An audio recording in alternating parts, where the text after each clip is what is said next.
여러분 안녕하세요. 반갑습니다. 오늘은 7월 3일 수요 성경 공부 시간입니다. 사도행전 속으로 33번째 시간입니다. 자, 함께 오늘도 힘차게 달려보도록 하겠습니다. 자, 이제 사도행전 1장서부터 12장까지의 말씀은요, 주로 예루살렘 교회가 중심이 되어서 이제 일어난 일들에 대해서 말씀을 하고요.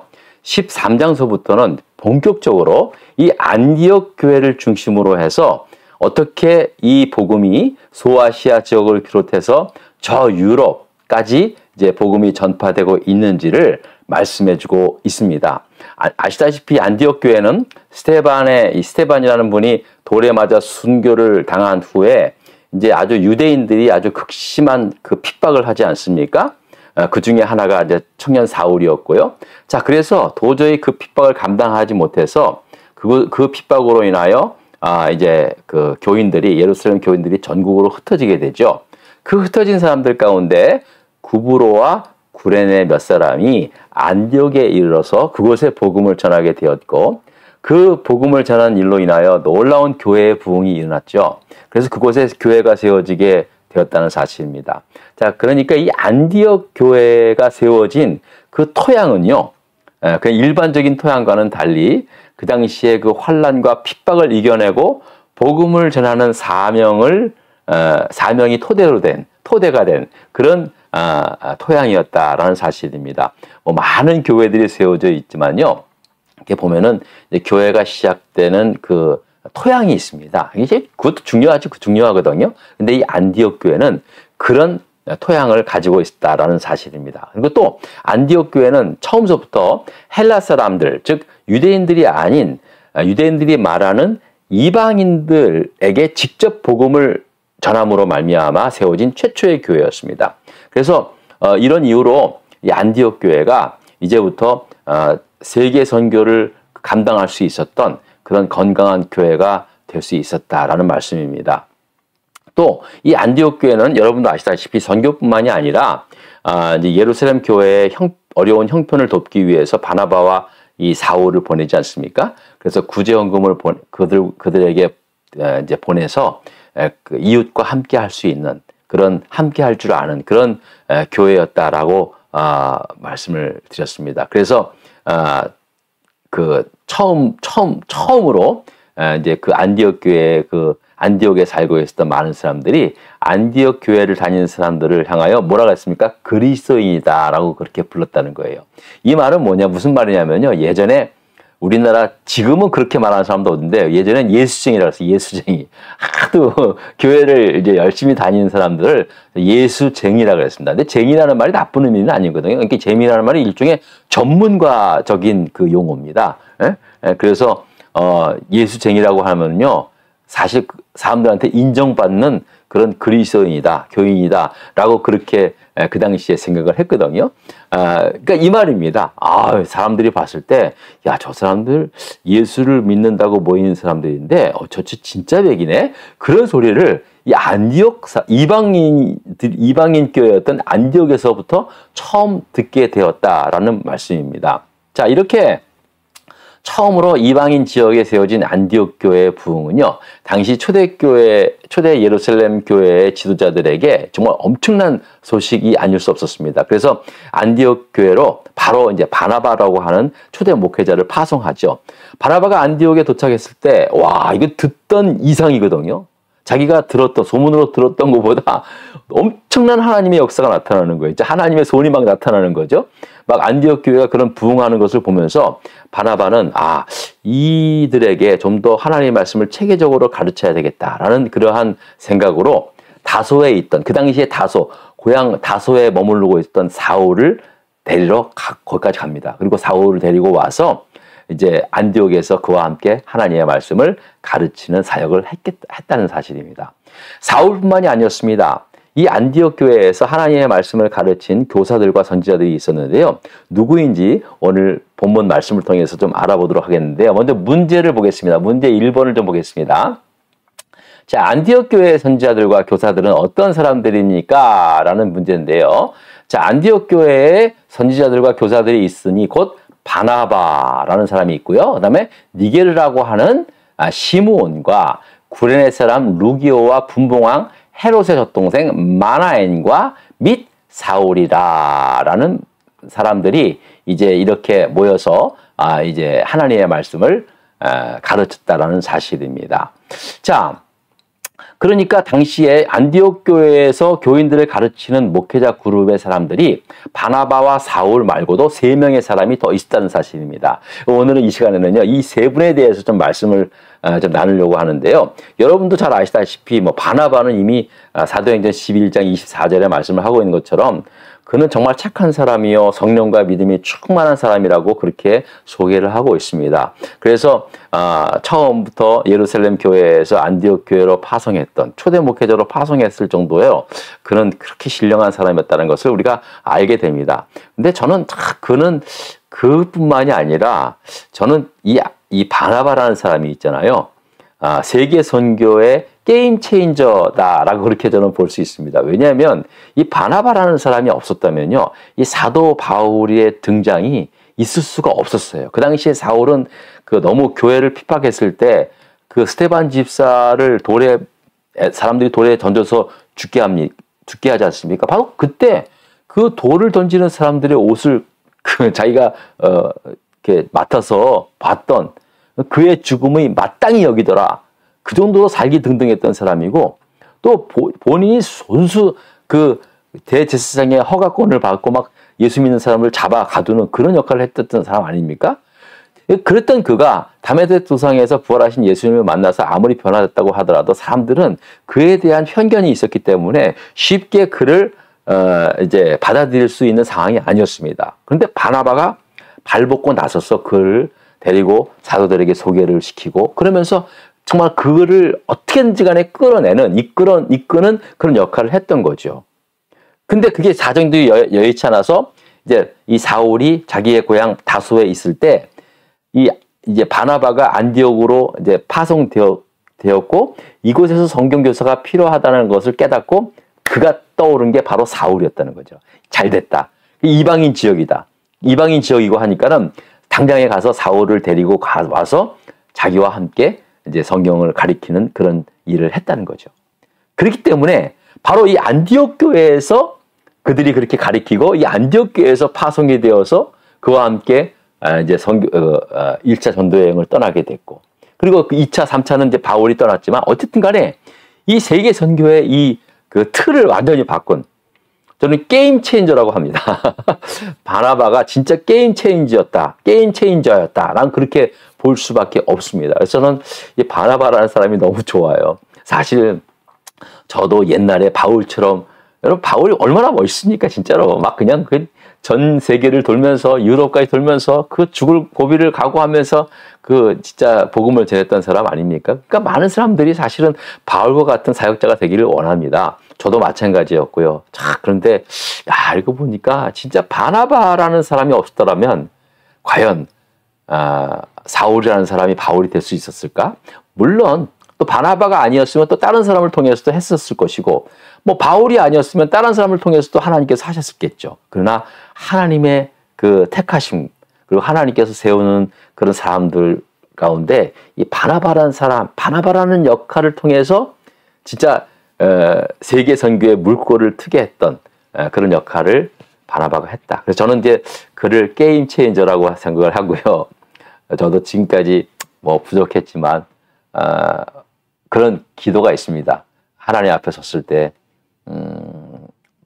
바울과 같은 그런 어떤 역량 있는 전도자는 되지 못했지만 바울과 같은 그런 어떤 사역자를 좀 이렇게 세우고 또 키워냈던 그런 일에 조금이라도 좀 함께 했던 하면 좋지 않겠는가, 이제 그런 생각을 좀 하고는 있습니다. 어쨌든 자, 그리고요 두 번째로 소개하고 있는 니게르라고 하는 시므온이라는 사역자가 있습니다. 다시 한번 볼까요? 1절. 자, 안디옥 교회 선지자들과 교사들이 있으니 곧 바나바와 니게르라고 하는 시므온과 구레네 사람 루기오가 있다는 거예요. 자, 보십시다. 이 니게르라고 하는 시므온이라는 사람이 보면은요, 이 시므온이라는 이름을 보면은 이제 유대식 이름이니까 그가 유대인이라는 것을 느낄 수는 있어요. 하지만 그는 전통 유대인이 아닌 사람이었음을 우리가 알 수 있습니다. 왜냐하면요, 여기서 니게르 그 시므온이라는 사람을 니게르라고 소개를 하고 있거든요. 이 니게르라는 말의 의미는 뭐냐면 검다라는 뜻입니다. 그러니까 뭐 이 말씀 드리면 죄송합니다만은 우리가 이제 아프리카, 아메리칸 사람들을 보면서 굉장히 좀 약간 좀 그 저속한 말로 니게르라고 하지 않습니까? 니그로라 그러잖아요. 니그로. 그리고 또 자기들끼리 막 뭐 니거라 그러 막 하거든요. 그러니까 좀 약간 저속한 표현이긴 하지만 검둥이 그런 뜻입니다. 자, 그런데 바로 이 검다라는 그러니까 이 시므온이라는 사람이 검은 피부를 가진 사람이었다는 사실입니다. 여기에 이 니그로라는 말이 니게르에서 나왔거든요. 이게 그러니까는 이 시므온이라는 사람은 전통 유대인이 아닌 이제 이 검은색 피부를 가진 사람으로 우리는 추정할 수 있다라는 사실입니다. 이 말은 뭐냐면은요. 그게 뭐 중요한 게 이겁니다. 초대교회에 이 초대 안디옥 교회가 그렇게 건강하고 그렇게 좋은 교회로 성장할 수 있었던 것은요. 그들을 가르치고 지도했던 그 교사들 가운데, 선지자들 가운데 인종을 초월한 그런 검은색 피부를 가진 시므온이라는 사람도 있었다는 사실입니다. 그러니까 처음부터 그 교회는요, 뭐 어떤 사람에 대한 편견 그런 거 없고 인종을 초월했던 교회다라는 것을 상징적으로 말씀하고 있다는 것이죠. 자, 그 다음에 구레네 사람 루기오라는 사람이 있습니다. 이 구레네는요, 지금의 북아프리카 리비아라는 곳 있잖아요. 그 리비아의 수도가 트라폴리 지역을 말하는데요. 그 트라폴리인데요. 트라폴리 지역이 바로 예전에 그 당시에 구레네라고 불렀습니다. 그 영어로는 사이레네거든요. 사이레네, CY로 그렇게 표기하고 있다. 근데 우리나라 말로 말하면 이 C를 갖다가 그 구로 했나 봐요. 어쨌든 왜 그런지 모르지만은 그 구레네 지역의 사람 루기오가 바로 안디옥 교회의 초대 그 교사였다는 사실입니다. 근데 이 루기오라는 말도요, 이 라틴어 이름이지 이게 유대식 이름이 아니거든요.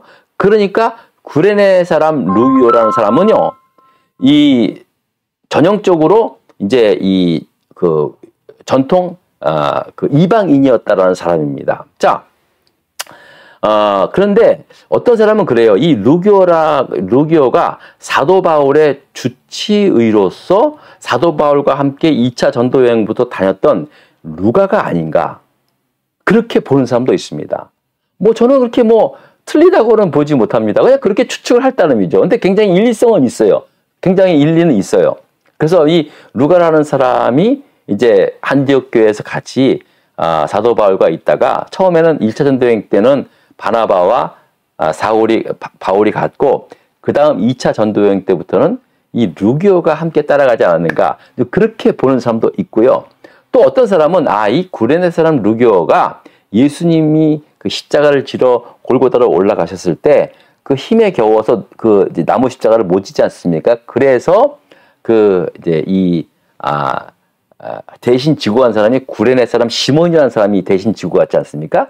그 사람과 동일한 인물이 아닌가, 그렇게도 주장하는 사람이 있습니다. 뭐 틀린 건 뭐 틀리다고는 말할 수 없는 게 뭐 could be 있을 수 있잖아요, 그죠? 그 사람이 은혜를 받아서 이제 예루살렘에 있다가 또 그까지 가가지고 뭐 전도하고 그리고 함께 성경을 가르쳤던 그런 사람이 될 수도 있겠다라고 그렇게 이야기를 할 수 있습니다. 자, 그런데 중요한 것도 이겁니다. 이것도 마찬가지예요. 그 머나먼 이방 지역에서 이방 지역에서 온 루기오라는 사람이 이방인 최초 교회였던 안디옥 교회의 선지자요 교사였다는 사실입니다.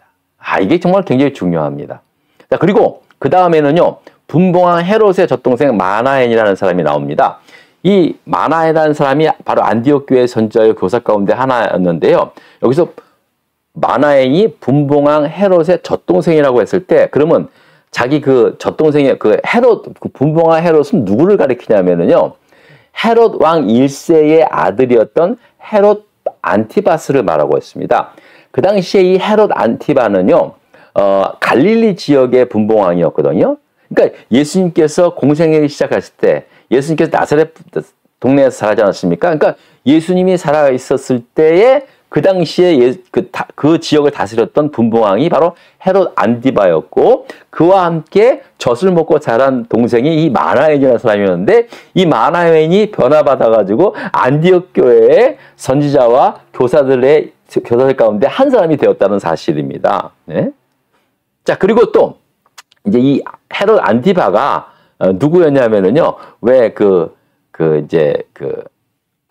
자기 동생 빌립, 헤롯 필립의 동생의 아내 헤로디아를 빼앗아가지고 자기 아내를 삼지 않습니까? 그래서 그 일로 인하여 세례 요한이 이제 비난을 하니까 세례 요한을 목베어 죽이잖아요. 바로 그 왕이 헤롯 안디바라는 왕입니다. 굉장히 잔악무도한 사람인데, 이 사람과 같이 궁중생에서 같이 지냈다는 거예요. 그러니까 이 사람이 보통 사람이 아닌 거예요. 그죠? 아닌 거예요. 바로 이 마나엔이 헤롯의 젖동생이었다는 거죠. 예?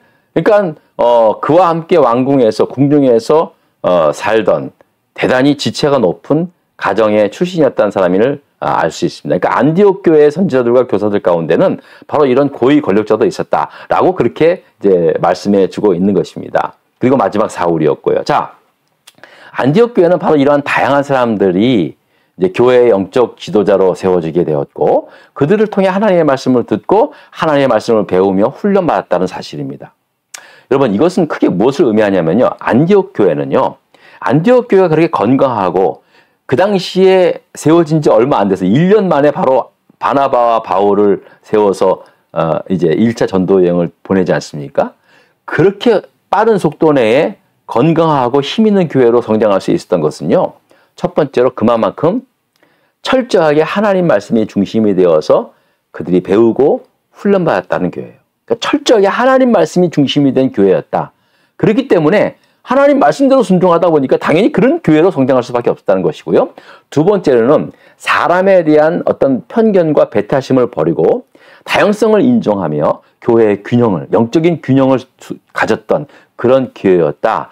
그렇기 때문에 안디옥 교회가 그렇게 건강할 수 있었고, 또 세계적인 세계 선교를 담당할 수 있었던 교회로 성장할 수 있었다라고 그 말씀을 우리가 그렇게 이해할 수 있다는 겁니다. 결국 교회는요, 누가 뭐래도 하나님의 말씀이 중심이 되고요. 또 교회는요, 어떤 편견과 배타심을 갖지 말고 다양성도 인정하고 균형 감각이 있는 교회가 될 때 교회는 건강하게 그렇게 성장할 수 있다는 사실입니다. 사실 우리가 이 미국에서 한인교회로 모이고 있는데요. 이 한인교회라는 이 말 자체도요, 사실은 배타성이 좀 있는 거예요. 그죠? 우리 한인들만 모이는 교회다라고 하지 않습니까? 그래서 어떤 분은 이 한인교회를 빼버리고 뭐 연합교회라고, 연합장로교회 뭐 이런 식으로 이렇게 말하는 사람도 있고요. 또 아예 이제 그 교파도 다 빼버려요. 뭐 장로교회니 뭐 감리교회니 다 없고 어떤 그냥 교회 이름만 딱 세우고 다양한 사람들을 함께 목회하는 사람도 계십니다. 뭐 그런데 뭐 저는 이제 글쎄 그렇게 꼭 이름이 꼭 그래야 다양성을 인정하는 건 아니고요. 그냥 우리 한인교회에 가지고 있는 우리가 정말 배우고 지켜야 할 한인교회로서의 정통성은 있거든요. 저는 이게 정말 소중하다고 생각이 듭니다. 그래서 이제 우리는 한인교회라고 하고는 있지만, 그러나 한인교회라고 할지라도 어떤 타인에 대한 배타성을 버리고 또 그런 어떤 편견을 버리고 조화와 균형 있는 그러한 교회가 될 때 안디옥 교회 같은 그런 교회로 쓰임받을 수 있다는 교회입니다. 저는 우리 교회 코발리스 한인 장로교회도 그런 교회가 될 수 있기를 간절히 바라는 마음으로 이렇게 목회하고 있고요. 또 보세요. 역시 교회는 하나님의 말씀이 중심이 돼야 돼요. 이 하나님의 말씀을 가르치는 열정도 있어야 되고, 배우고자 하는 열정도 또 있어야 된다는 거죠. 근데 요즘은요, 가르치는 열정이야, 글쎄, 목회자들이 다 가르치려고 원하죠. 근데 요즘은 이렇게 배우고자 하는 열정은 좀 식어진 것 같아요. 그거는 정말 분명한 것 같아요. 물론 목회자 책임이겠죠. 근데 다시 한번 우리 교인들이 좀 힘이 내서 하나님의 말씀은요, 여러분, 그렇잖아요. 그죠? 말씀을 오늘 그러니까 1년 전에 본 말씀, 오늘 또 보면 또 달라요. 그래서 하나님 말씀은 살았고 운동이 여기서 좌우에 날선 어떤 것보다 예리하여 우리의 혼과 영과 골수를 찔러 쪼개는 하나님의 말씀인 줄 믿으시기 바랍니다. 진짜 그래요. 하나님의 말씀은 어쩜 그런지 몰라요. 읽을 때마다 새로워요. 그러니까 배워야죠. 날마다 끝까지 배우는 거예요. 하나님 앞에 서는 날까지 하나님 말씀 우리가 중심이 되어서 든든히 세워가는 그런 우리 커버할리시 하는 장로교회가 될 수 있기를 함께 기도해 주시고 함께 할 수 있는 저와 여러분 되기를 바랍니다. 오늘도 여러분 감사드립니다. 건강하세요.